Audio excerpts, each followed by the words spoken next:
ہم national conference کے MLA Baramulla اور سینئر لیڈر جاوید حسن بیگ سے بات کر رہے ہیں۔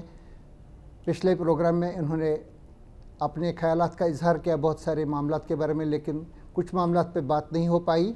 ہم بیگ صاحب سے آج اس دوسرے پروگرام میں بھی لگاتار ہم کلام ہیں۔ اب مجھے یہ بتائیں بیگ صاحب آپ کہ اگر ہم یہ مانیں کہ ایک پاکستانی منصوبہ تھا اور کشمیر کے علیحدگی پسندوں کا منصوبہ تھا جنہوں نے آپ کے کہنے کے مطابق لوگوں کو گمراہ کیا، اپنے ساتھ ملا لیا، اور یہ ایک وقتی ایک انقلاب تھا جو آپ کے کہنے کے مطابق پھر جب لوگوں کی آنکھیں کھل گئیں تو وہ ختم ہو گیا، لیکن یہ کیوں ہوا کہ مختلف لوگ آئے اور جماعت اسلامی کے لوگ بھی آئے، انہوں نے ان کا جو ترازو والا نشان تھا اس پہ نہیں لڑا، انہوں نے ایز انڈیپینڈنٹ کینڈیڈیٹ لڑا، سبھی لوگوں نے جو مسلم یونٹی فرنٹ کے تھے، لیکن سبھی کو ایک نشان مل گیا یہاں پہ، اور الیکشن کراتا یہاں پہ الیکشن کمیشن آف انڈیا۔ تو یہ قلم دوات ان سب لوگوں کو، مف والوں کو کیسے مل گیا جو کہ ریکوگنائزڈ پارٹی بھی نہیں تھی؟ دیکھیں یہاں ایک بدقسمتی رہی ہے اور بڑی بدقسمتی رہی ہے۔ اب آپ تاریخ میں جا رہے ہیں تو پھر تاریخ ہی میں بات کرتے ہیں۔ جب الحاق ہوا اسٹینڈ سٹل ایگریمنٹ 11 اگست 1947 کو پاکستان کے ساتھ ہو گیا تھا سائن، حالانکہ پاکستان ابھی زمینی سطح پر بنا نہیں تھا قانونی طور پر، لیکن جناح اور ہمارے مہاراجہ کے درمیان یہ سائن ہو گیا، اور اس کے بعد پاکستان کا جھنڈا بھی یہاں چڑھ گیا، ایک ہی جگہ پہ چڑھ گیا، اننت ناگ میں پوسٹ آفس پہ۔ پوسٹ آفس میں ایک چٹھی مہاراجہ کی چلی گئی ان کو کہ ہم اسٹینڈ سٹل ایگریمنٹ کرتے ہیں، اور اس کے بعد پھر جب فوج آ گئی تو مہاراجہ نے جا کے وہاں ایکسیشن کر دیا۔ جی ٹھیک ہے، ایکسیشن کو لیجیٹیمیسی کس نے دی؟ جموں کشمیر کی اس وقت نیشنل کانفرنس نے۔ کیوں لیجیٹیمیسی دی؟ کہ نیشنل کانفرنس کی اس وقت کے جو حکمران تھے یا اس وقت جو یہ ڈیل کر رہے تھے، انہوں نے یہ سوچا کہ اس طریقے سے ہم پاکستان میں کنزیوم ہو جائیں گے۔ اور آپ جب دیکھیں گے شیخ صاحب کی سپیچز یا اس وقت جو یہ جن لوگوں نے سپیچز کی ہیں، انہوں نے ایک جمہوری ہندوستان پر بھروسہ کیا۔ پھر 1953 میں ہی کانگریس نے آہستہ آہستہ شیخ صاحب کو کمزور کر کے وہیں سے لوگ کھڑا کیے کہ ہم اس نیشنل کانفرنس کو اتنی طاقت میں نہیں دیکھنا چاہتے۔ تو وہیں سے شیخ صاحب کے خلاف محاذ کھول دیا گیا کہ ہمیں شیخ صاحب کے بغیر سب کچھ چاہیے، لیکن وہ آدمی جس نے ادھر لال چوک میں لاکھوں کا جلسہ پنڈت نہرو کا کروا دیا، صرف بھٹو کی 2 دن کی 3 دن کی کال کے اندر دوران ہی، جب اس نے کال دی تھی ذوالفقار علی بھٹو نے کشمیر باندھ کی، اس وقت نہرو نہیں تھے، اس وقت اندرا گاندھی تھی۔ نہیں، یہاں جب نہرو نے تقریر کی تھی نا لال چوک، ہاں وہ 1947 میں، کریکٹ، تو اتنا بڑا جلسہ اس وقت کیا تھا، تو ایک لیجیٹیمیسی دیتی اس کو۔ پھر اگر 1953 میں وہ چاہتے تو شیخ صاحب کے ساتھ اگر کچھ معاملات ایسے تھے جن پہ ان کو کچھ شک شبہات تھے تو وہ بات چیت کے ذریعے حل ہو سکتے تھے۔ جو 22 سال تک شیخ صاحب کو اقتدار سے باہر ہی نہیں رکھا گیا، نیشنل کانفرنس کو توڑ دیا گیا، کرش کر دیا گیا، ان کو جیلوں میں رکھا گیا، اس کے بعد ان کو کیا حاصل ہوا؟ پھر وہی نیشنل کانفرنس اور اسی طرح مضبوط۔ تو یہ جو سب کچھ ہو رہا تھا، بدقسمتی سے یہ سمجھ رہے تھے ہمارے لوگ کہ اس سے نیشنل کانفرنس کمزور ہوگی۔ ان کو یہ پتہ نہیں تھا اس وقت، نہ انہوں نے اس چیز کا اندازہ لگایا کہ نیشنل کانفرنس جو ہے یہ اپنی بھرپور طاقت میں بھی ملک جو ہے اس کی سلامتی کے خلاف کوئی کام نہیں کرے گی، اور اس کو کمزور کر کے جن طاقتوں کو وہ مضبوط کر رہے تھے اس وقت، پار والے جو چاہتے تھے اس ایجنڈے پہ یہاں بھی کام ہو رہا تھا۔ اور بدقسمتی یہ تھی، سوال یہ تھا کہ نشان کیسے ملا قلم دوات مف والوں کو؟ اس لیے ملا کہ انیشل سٹیج پر وہ اپنے لیے ایک تھرڈ فرنٹ یہاں چاہتے تھے، ایک تیسرا محاذ یہاں چاہتے تھے۔ گلشاہ صاحب کو نیشنل کانفرنس میں کیوں انکریج کیا گیا کہ یہ آپ نیشنل کانفرنس کو توڑو؟ کیونکہ کانگریس کی کوئی سپیس ہی نہیں رہی تھی۔ یہ اس وقت کی کانگریس کی اسٹیبلشمنٹ کے ساتھ مل کے یہ سوچ تھی کہ نیشنل کانفرنس کو ایک اس صورت میں رکھا جائے جہاں کانگریس کو پولیٹیکل سپیس ملے، جموں میں تو ملے گی، کشمیر میں نیشنل کانفرنس کو کمزور کر کے ایک سپیس ملے تاکہ وہ حکومت بنا سکیں، کیونکہ کانگریس کو جو یہاں لٹ پڑ گئی تھی حکومت کرنے کی، وہ شیخ صاحب کی زندگی میں ممکن نہیں تھا۔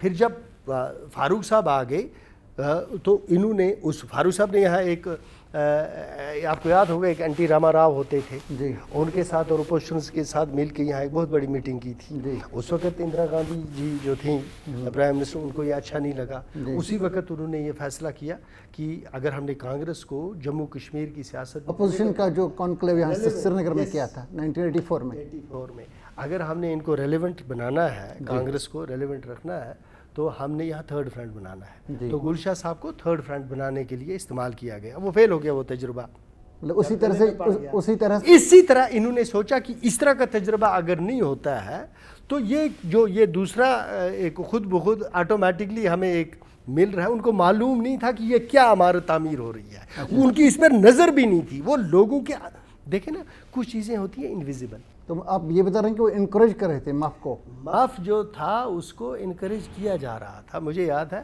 وہاں سے اندرجیت بھادوار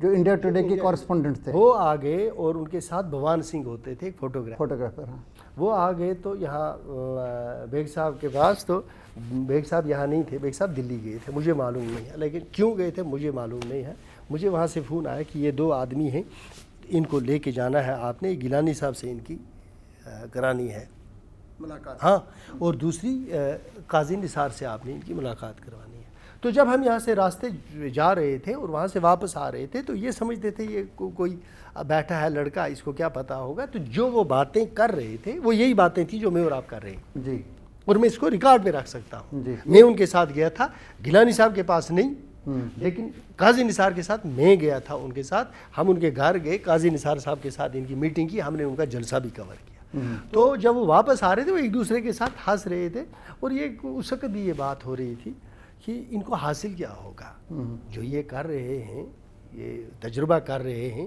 فاروق کو کمزور کرنے کا یہ کیا اب یہ گلے پڑ گئے ان کو کیا کریں گے بعد میں تو یہ جب واپس گئے اور بعد میں جب رپورٹس آنے لگی کہ یہ جو مف ہے مف کے ایجنڈے پہ جو نشان تھا وہ تھا قرآن شریف کی ریل کا جی، اور جب اب پبلکلی جو ڈسکورس ہونے لگا جو تقریریں ہونے لگی جو آرٹیکلز آنے لگے تو وہاں ریئلائزیشن ہوگی یار یہ تو ہم نے ایک غلط چیز میں انویسٹ کر دیا ہے تو پھر وہاں سے یہ فیصلہ ہوا کہ ان کو جہاں جہاں آپ ڈیل کر سکتے ہو ڈیل کر لو تو کچھ پولیس آفیسرز نے کچھ جگہ پہ کیا لیکن وہ بھی ایک فیکٹر بنا بعد میں ملیٹنسی کا لیکن یہ کوئی ایس سچ اتنی بڑی طوفان نہیں تھا اس سے پہلے طوفان آ چکا تھا دکھائی نہیں دے رہا تھا تو آپ یہ بتا رہے ہیں کہ ایک سلسلہ جو شروع کیا گیا 1953 سے نیشنل کانفرنس کو کمزور کرنے کا اور میں اس میں ایڈیشن کروں کہ 1997 یہ صرف نیشنل کانفرنس نہیں آج بھی اگر آپ یہ مجھے آج کی گورنمنٹ کا ابھی میں اس پہ بات نہیں کروں گا لیکن میں یہ آپ کو کہتا ہوں کہ یہی نیشنل کانفرنس اگر غلام محمد شاہ کے حوالے کر دی ہوتی جی یا کسی اور کے حوالے تو سینٹر کو کوئی دشمنی نہیں ہوتی وہ شیخ صاحب کے گھر سے ان کو ڈر تھا جو مرکز میں حکومتیں رہی ہیں اور آج تک جو حکومتیں ہیں آپ نہیں دیکھتے ہیں کہ ان کا 1 پوائنٹ ایجنڈا ہوتا ہے فیملی جی فیملی تو پہلے یہ شیخ صاحب کے خلاف تھے اس کے بعد انہوں نے گلشاہ صاحب کو کوشش کی کیونکہ فاروق صاحب ان کو ایکسیپٹیبل نہیں تھا اور اس کے بعد جب فاروق صاحب حالانکہ فاروق صاحب جیسا نیشنلسٹ آپ کو دوسرا نہیں ملے گا اتنا باجرت انسان آپ کو دوسرا نہیں ملے گا ہے نا آپ کو کیا لگتا ہے جو کچھ مطلب آپ کو تو نہیں لگتا میں لوگوں تک جو کچھ فاروق صاحب کئی بار کرتے ہیں ان کو نہیں معلوم ہوتا ہے میں کیا کرتا ہوں اور وہ کیوں کرتے ہیں اس پر بھی کبھی بات ہوگی لیکن میں آپ کو یہ کہتا ہوں اس کے بعد عمر صاحب آ گئے you think he is a national threat اس ملک کو جس ملک کے وہ فارن منسٹر کی حیثیت سے کام کرتے ہیں اس کے لیے وہ کبھی خطرہ ثابت ہوں گے لیکن پھر کیوں وہ کہتے ہیں خاندان خاندان خاندان کیوں ان کو کیونکہ یہ خاندان جو ہے یہ جموں کشمیر نیشنل کانفرنس کو جسے بائنڈنگ فورس ہے یہ وہ دھاگا ہے جس میں سارے دانے پروئے ہوئے ہیں جب یہ دھاگا ٹوٹ جاتا ہے تو جموں کشمیر کی سیاست بھی کر جاتی ہے جب تک یہ دھاگا قائم ہے تب تک نیشنل کانفرنس قائم رہے گی اور یہ میری بات آپ آن ریکارڈ میں رکھنا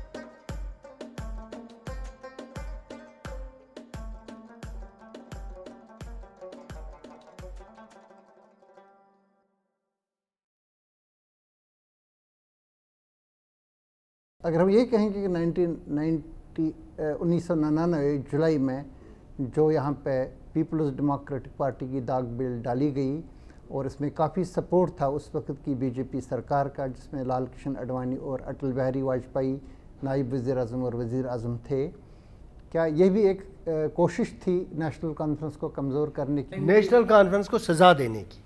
نیشنل کانفرنس کو سب سے پہلے نیشنل کانفرنس کو الیکشن میں اتارنا تھا، کیونکہ 1995 میں اس سے پہلے وہ تو اترے تھے. پارلیمنٹ الیکشن جو ہوا تھا اس میں انہیں بائیکاٹ کیا تھا. لیکن اسمبلی الیکشن لڑی. اب سوال یہ تھا کہ اگر اسمبلی الیکشن بھی نیشنل کانفرنس بائیکاٹ کرتی ہے تو پھر اس الیکشن کی کریڈیبلٹی کیا ہوگی؟ کیونکہ جب نیشنل کانفرنس جیسے لوگ، نیشنل کانفرنس میں آپ تجربہ کار ایک شخص ہیں، نیشنل کانفرنس میں جو لوگ ہیں ہر شخص خود میں ایک سیاسی انسٹیٹیوشن ہے، چاہے آپ کتنے ہی اختلافات کیوں نہ رکھیں.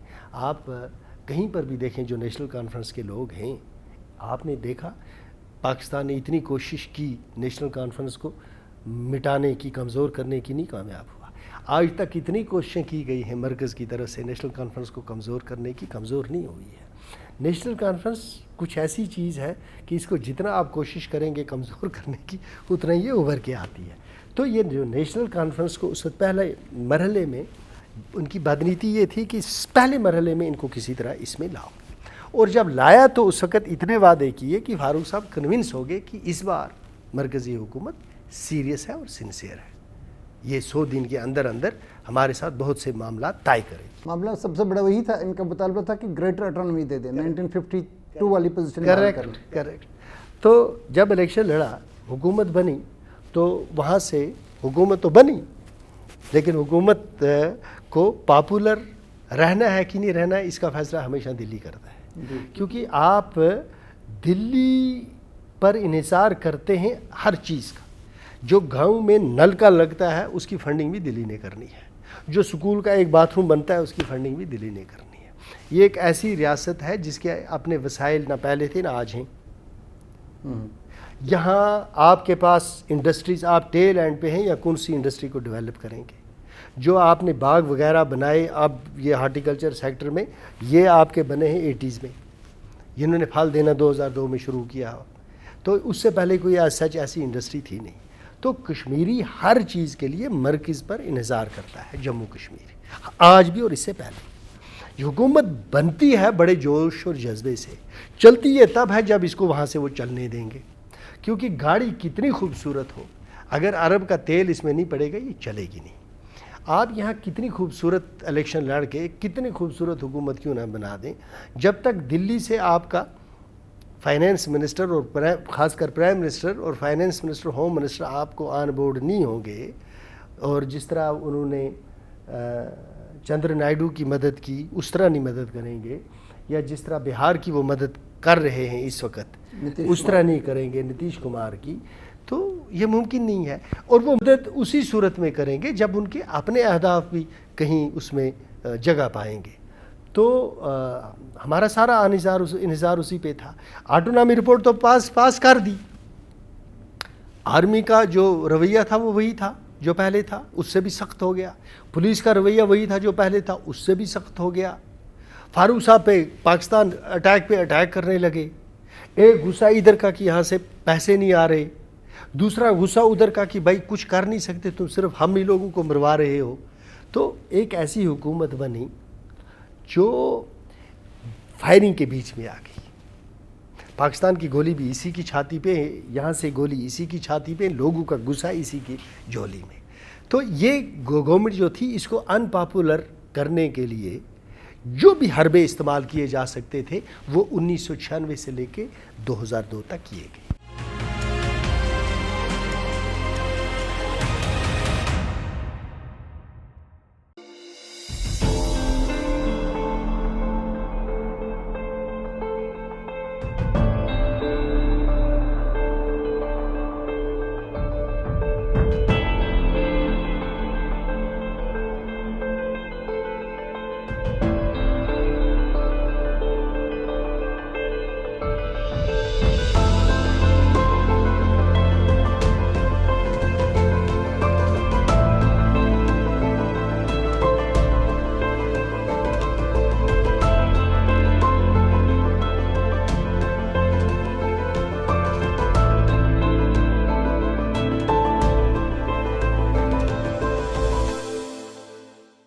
کے بعد اس سپیس کو فل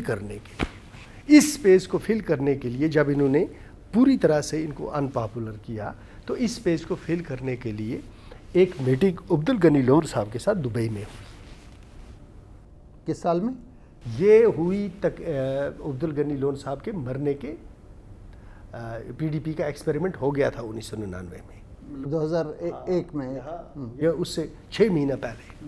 اس میں کچھ اور لوگ بھی تھے لیکن چونکہ میرے پاس الیکشن سے پہلے یعنی کہ تقریباً 2002 غنی لون صاحب کو بھی تیار کیا گیا تھا. باقی لوگوں سے بات ہو رہی تھی کیونکہ اس وقت پی ڈی پی کو انہوں نے دیکھا تھا کہ اتنی بڑی طاقت نہیں بن سکتی جتنی وہ ایکسپیکٹ کرتے ہیں, یہ ساؤتھ سے باہر آ نہیں سکیں گے. تو بہرحال کہنے کا مطلب یہ ہے کہ اس پہلے قدم کے طور ان کے ساتھ کیا میٹنگ ہوئی تھی؟ 1999 میں بتاؤں گا. 1999 میں جب یہ مفتی صاحب سے پہلے کچھ ایکسرسائز کی گئی یہاں کہ ایک تھرڈ فرنٹ بننا چاہیے, نیشنل کانفرنس کا متبادل بننا چاہیے.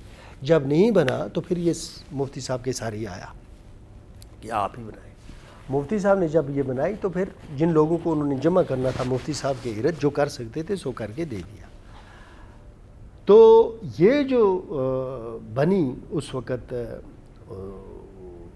پی ڈی پی, جو الیکشن اس نے لڑا 1999 میں, یہ تینوں جگہ ہار گئی. نہ صرف ہاری بلکہ بری طرح ہاری. اس وقت مرکز نے یہ بعد میں سوچنا شروع کیا کہ لوک سبھا والا الیکشن 99 کا کہ یہ تجربہ کسی حد تک ہوگا لیکن اور بھی ہمیں کوشن چاہیے نیشنل کانفرنس کے الٹرنیٹیو کے طور, کیونکہ جو ریزولوشن پاس کیا تھا اٹانومی کا اس کو ارریلیونٹ بنانے کے لیے نیشنل کانفرنس کو ارریلیونٹ بنانا ضروری تھا. تو یہ اس کا یہ پی ڈی پی بنی اور ساتھ میں پھر کوشش کی گئی کہ عبدالغنی لون صاحب کو بھی آن بورڈ لیا جائے.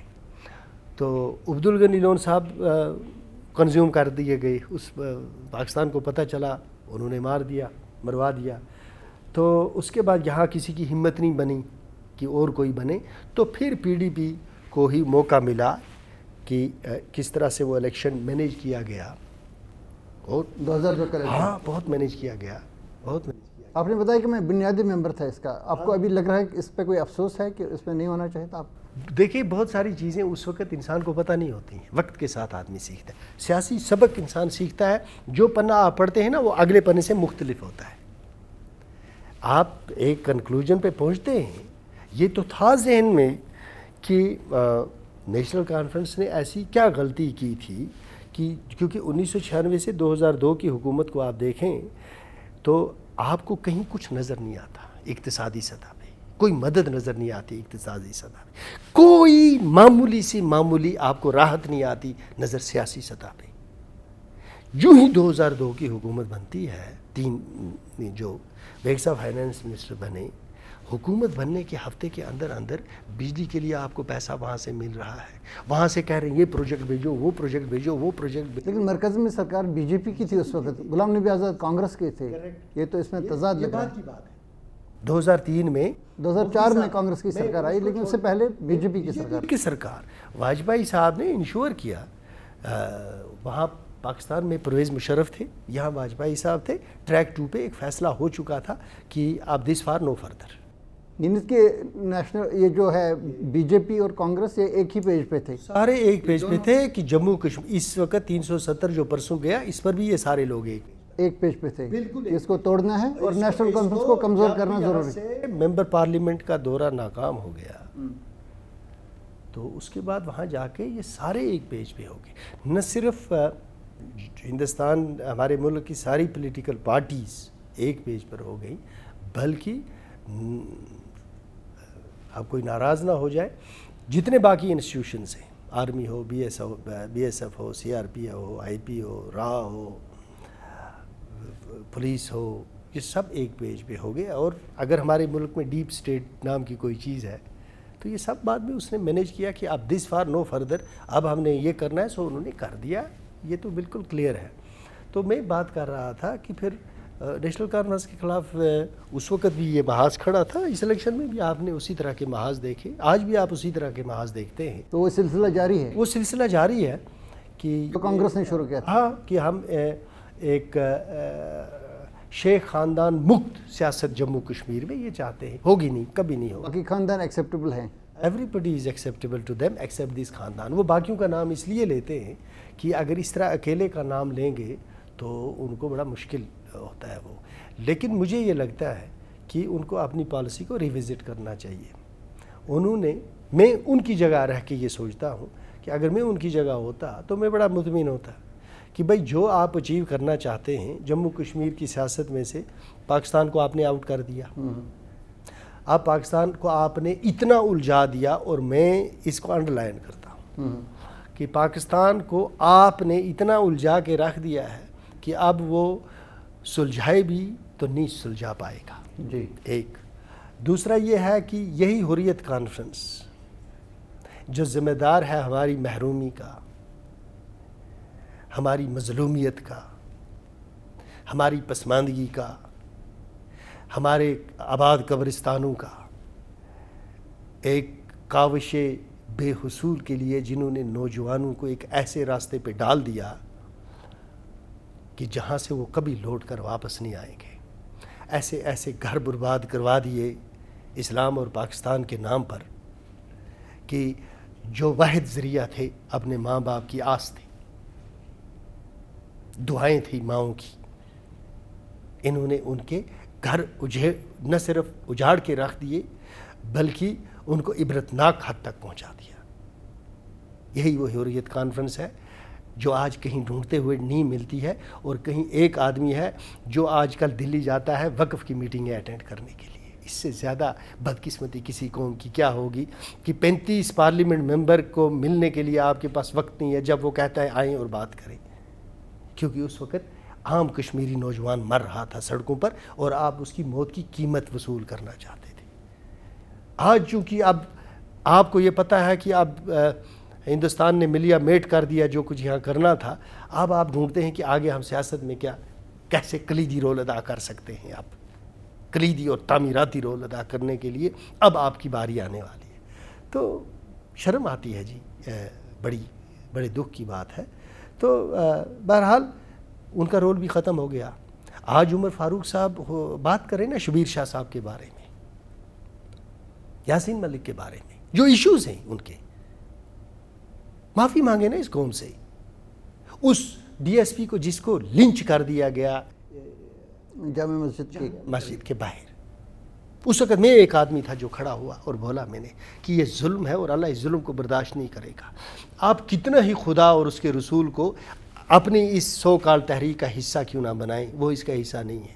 کیونکہ جہاں تشدد ہو, جہاں رواداری نہ ہو, جہاں برداشت نہ ہو, جہاں مذہب کے نام پہ لوگوں کو قتل کیا جاتا ہو, جہاں اسلام کے نام پر استحصال ہو, جہاں قرآن کی مس انٹرپریٹیشن ہو, مس ریپریزنٹیشن ہو, جہاں پروفٹ کی سینگز کا استعمال کیا جاتا ہو اپنے رتبوں کو معتبر بنانے کے لیے, جہاں آپ اپنی سیاست کو مذہب کا لحاف اوڑھ کے اس کو پلیٹیبل بنانا چاہتے ہو اور عام آدمی کا استحصال کرتے ہو, وہاں جب اللہ کا انصاف ہوتا ہے تو اسی طرح کا ہوتا ہے جس طرح ہو گیا.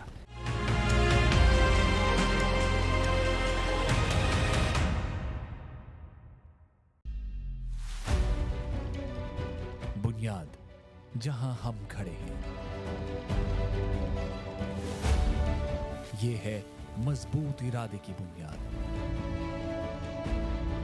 مضبوط حوصلے کی بنیاد. ہم مضبوط ہیں.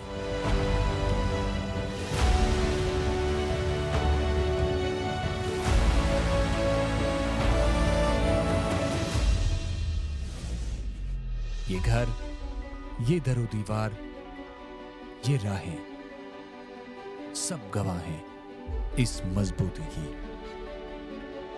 آئیے ہم آپ کے ارادوں کو مضبوط بنائیں. ہم ہیں TCI Max, سالڈ اسٹرینتھ ہمیشہ. کیا ایک یہ وجہ ہوئی 2024 میں جو اسمبلی الیکشن میں سویپ کر لیا نیشنل کانفرنس نے, کیا لوگوں کو یہ لگا کہ یہ سارے کے سارے لوگ جو پہلے آزادی اور دوسری چیزیں مانگتے تھے اب الیکشن لڑ رہے ہیں مختلف لبادوں میں, کیا آپ کو لگ رہا ہے کہ اس وجہ سے لوگوں نے ان کو مسترد کر دیا کشمیر کے لوگوں نے؟ دیکھیں, جموں کشمیر کے لوگوں کے مینڈیٹ کا احترام ہونا چاہیے, ہر صورت میں ہونا چاہیے, کیونکہ جموں کشمیر ایک ایسی جگہ پر ہے جہاں پر جو اس وقت کا ماحول ہے امن کا ماحول یا ایبسنس آف وائلنس کا ماحول، یہ گورنمنٹ آف انڈیا کو ڈیسائیڈ کرنا ہوگا کہ جموں کشمیر میں یہ امن ہے کہ ایبسنس آف وائلنس ہے۔ اگر یہ امن ہے تو پھر ان کو وہ سارے اقدامات اٹھانے چاہیے جو اب جموں کشمیر میں جو اس سرجری کے بعد لوگوں میں شک شبہات یا دکھ ہے اس کو ختم کرنے میں ایک کلیدی رول ادا کریں گے، وہ سارے اقدامات اٹھانے چاہیے۔ ایک دوسرا، ان اداروں کو جن اداروں کا کام ملک کی سلامتی ہے ان کو ملک کی سلامتی تک خود کو محدود رکھنا چاہیے، سیاست میں مداخلت نہیں کرنی چاہیے، یہ دوسری بات ہے۔ اور تیسری بات یہ ہے کہ بی جے پی جموں کشمیر میں جو کچھ اس ملک کو حاصل ہوا ہے اس کو اپنے آئینے سے نہ دیکھیں، وہ اپنے لیے سیاسی رول ڈھونڈنے کے لیے یہاں دلی والی یا باقی جگہوں والی سیاست نہ کریں۔ یہ بہت ہی حساس ایریا ہے نا، یہاں کا امن پائیدار اسی صورت میں ہوگا اور اسی صورت میں آپ باہر کے معاملات پر پوری توجہ دے سکیں گے جب جموں کشمیر کے اندر اور ملک کے اندر آپ کو سلامتی، سیکیورٹی، امن، بھائی چارہ انکلوڈنگ بھائی چارہ اور ایک دوسرے پر اعتبار قائم دائم رہے گا تو یہ ملک آگے بڑھے گا، سارا ملک آگے بڑھے گا، تو یہ جھنڈا نہ صرف اس ملک میں اچھی طرح سے لہراتا رہے گا، ساری دنیا پہ آپ کو، ساری دنیا میں لوگ آپ کو عزت اور احترام کی نظر سے دیکھیں گے۔ جموں کشمیر کی سیاست میں اب ہیلنگ ٹچ، ایک ریئل ہیلنگ ٹچ کی ضرورت ہے۔ اس سلسلے میں ان کو اسٹیٹ ہوڈ بحال کرنا چاہیے، آنریبل پرائم منسٹر صاحب کو آنا چاہیے، ہوم منسٹر صاحب کو آنا چاہیے، اسٹیٹ ہوڈ بحال کرنا چاہیے، اقتصادی محاذ میں مدد کرنی چاہیے، امپلائمنٹ کے معاملات میں مدد کرنی چاہیے۔ گڈ گورننس کے لیے سینٹر کا بھی ایک رول ہوتا ہے، یہاں جتنے بھی آفیسرس ہوتے ہیں کہاں سے آتے ہیں، یہ تھوڑا صرف یہیں کا مسئلہ ہے کہ وہ یہیں سے انسٹرکشنز لیتے ہیں، ان کی انسٹرکشنز کہیں اور سے بھی آتی ہیں۔ ان کو صرف ایک انسٹرکشن ہونی چاہیے کہ آپ کانسٹیٹیوشن آئین کے لائل رہے اور کنٹریبیوٹ کریں زمینی سطح پر، ہم بھی آپ کو دیکھیں گے، جو وہاں گورنمنٹ ہے اس کا ہاتھ بٹائیں، کیونکہ جتنی صاف شفاف انتظامیہ یہاں ہوگی اور لوگوں کو راحت ملے گی، اتنا ہندوستان کے ساتھ جو ہمارا رشتہ ہے اس میں نہ صرف مضبوطی آئے گی بلکہ اس کے نتیجے میں ملکی سطح پہ جو اس ملک کی عزت اور اعتبار میں انٹرنیشنل لیول پر اضافہ ہوگا اس کو بھی آپ نظر انداز نہیں کر سکتے۔ بیگ صاحب، ہم جاننا چاہتے ہیں آپ سے کہ اب نیشنل کانفرنس سرکار کا آپ ذکر کر رہے ہیں، عمر صاحب کی سرکار کا، لیکن عام امپریشن یہ ہے کہ لوگوں نے ووٹ دیا نیشنل کانفرنس سرکار کو اس لیے کہ یہ 370 واپس لائے گی، اسٹیٹ ہوڈ واپس لائے گی، اور اختیارات بھی ابھی بہت کم ہے، یونین ٹیریٹری بھی جاری ہے، مرکز کو نہیں لگ رہا ہے کہ ابھی کوئی ارادہ ہے اس کو ریسٹور کرنے کا، اور جو مخالفین ہیں آپ کے نیشنل کانفرنس کے وہ آنریبل چیف منسٹر کو، ایچ سی ایم کو ہاف چیف منسٹر کہتے ہیں اور اسٹیٹ کو ہاف اسٹیٹ کہتے ہیں۔ آپ کو کیا لگ رہا ہے، کیا لوگ آپ سے دور تو نہیں ہو جائیں گے اگر ایسی صورتحال رہی؟ دیکھیں، یہ دنیا کی سیاست میں اور دنیا کی سیاست پر آپ کی نظر بھی ہے، بہت اچھی حکومتیں کئی بار چلتی ہیں پھر ہٹ جاتی ہیں، دوسری حکومت آتی ہے پھر ہٹ جاتی ہے۔ جمہوریت کا مطلب ہی یہ ہے کہ یہ جو 5 سال ہیں اس میں لوگ ہماری کارکردگی کو جج کریں گے، جہاں وہ ہماری کارکردگی کو جج کریں گے وہاں وہ جو اپوزیشن کے لوگ ہیں ان کی کارکردگی کو بھی جج کریں گے۔ ایک بار جب الیکشن ہو گیا جموں کشمیر جیسی ریاست میں، اس کے بعد جو یہ 90 الیکٹڈ ریپرزنٹیٹیوز ہیں ان کی کچھ ذمہ داریاں ہیں، ان کی صرف سیاسی ذمہ داریاں اپنی کانسٹیچوئنسی یا اپنی پارٹیز کی سیٹیں انکریز کرنے تک نہیں ہیں۔ جو اس وقت ہماری ایک اقتصادی صورتحال ہے، سیاسی صورتحال ہے، انتظامی ہمارے جو معاملات ہیں، اور پھر جو ہمارے جائز معاملات ہیں مرکز کے ساتھ، ان کو اگر یہ حکومت ناکام ہوتی ہے تو اس پہ سیلیبریٹ کرنے کے بجائے ان کو بھی تکلیف پہنچنی چاہیے۔ یہ صرف نقصان نیشنل کانفرنس کا نہیں ہوگا، یہ پورے ملک کا ہوگا، یہ ریاست جموں کشمیر کے لوگوں کا نقصان ہوگا، اور صرف وہی لوگ جو بہت چھوٹے سیاسی قد کے ہوں وہی یہ چاہیں گے کہ جموں کشمیر کی یہ حکومت ان محاذوں پہ ناکام ہو۔ جی دیکھیں، ہمارے پرائم منسٹر صاحب نے 2 وعدے بڑے کیے تھے، اور یہ وعدے انہوں نے 26 جنوری کو بھی، 15 اگست کو بھی اور پارلیمنٹ میں بھی کی کہ جموں کشمیر میں صاف اور شفاف الیکشن کروائیں گے اور چنی ہوئی سرکار آ جائے گی، اور اس کے بعد ہم جموں کشمیر کا اسٹیٹ ہوڈ بحال کریں گے۔ یہ وعدے جب پرائم منسٹر صاحب نے کیے تو انہی وعدوں کو ذہن میں رکھ کے، ان 2 وعدوں کو ذہن میں رکھ کے الیکشن سے پہلے ہمارا ایک مینیفیسٹو بنا ہے کہ یہ 2 وعدے تو وہ پورے کر رہے ہیں جو ان کی اپنی کمٹمنٹ ہے، چاہے پارلیمنٹ کے اندر ہے چاہے ریڈ فورٹ پہ ہے۔ کیا ہے کہ الیکشن کروائیں گے، سو کروا دیا صاف اور شفاف۔ دوسرا وعدہ یہ کہ بھئی ہم ریاست کا درجہ بحال کریں گے۔ جو ہی ریاست کا درجہ بحال ہوتا ہے تو اس کے بعد عمر عبداللہ صاحب کو وہ گراؤنڈ ملے گا، وہ پچ ملے گا جس پہ انہوں نے اپنی صلاحیت کا مظاہرہ کرنا ہے، جو بھی ان کے ایبیلٹیز ہیں، صلاحیتیں، ان کا مظاہرہ کرنا ہے۔ تو جب تک عمر عبداللہ صاحب کو وہ فیلڈ اویلیبل نہیں ہوگا جس پہ وہ جا کے کھڑے ہو کے اپنی صلاحیتوں کا مظاہرہ کریں گے، تو کیا جو ہمارے معاملات ہیں یہ پریس کانفرنس دینے سے یا بس زبانی جمع خرچ سے یہ مرکز ہمیں دے دے گا؟ یہ چیزیں عمر صاحب کو اس حد تک با اختیار بناتی ہیں کہ یہ as chief minister union territory Jammu Kashmir کے آنریبل پرائم منسٹر کے ساتھ جائیں اور جموں کشمیر کا کیس پلیڈ کریں، آنریبل ہوم منسٹر کے پاس جائیں، ان کے سامنے کیس پلیڈ کریں۔ جو اس وقت ہمارے ممبر پارلیمنٹ سے وہ جموں کشمیر کا کیس پلیڈ کریں پارلیمنٹ کے اندر، اور ہم توقع یہ رکھتے ہیں کہ آنے والے 5 یا 6 مہینے میں ہماری اسٹیٹ ہوڈ کا درجہ بحال ہو جاتا ہے۔ اگر یہ درجہ بحال نہیں ہوتا تو پھر قانونی اور سیاسی راستے ہمارے پاس کھلے ہیں کہ عمر عبداللہ صاحب قانون کا راستہ اختیار کرتے ہیں، سپریم کورٹ کی جو آبزرویشن ہے اس کو ذہن میں رکھتے ہوئے، اور دوسرا یہ ہے کہ سیاسی راستہ یہ ہوتا ہے کہ آپ صرف عوام کا کام صرف حکومت بنانا نہیں ہوتا، عوام کا کام یہ بھی ہوتا ہے کہ اگر آپ کی حکومت کو اس کا جو سیاسی حق ہے وہ نہیں ملتا تو اس کے ساتھ کھڑا ہونا بھی ان کی ذمہ داری ہوتی ہے۔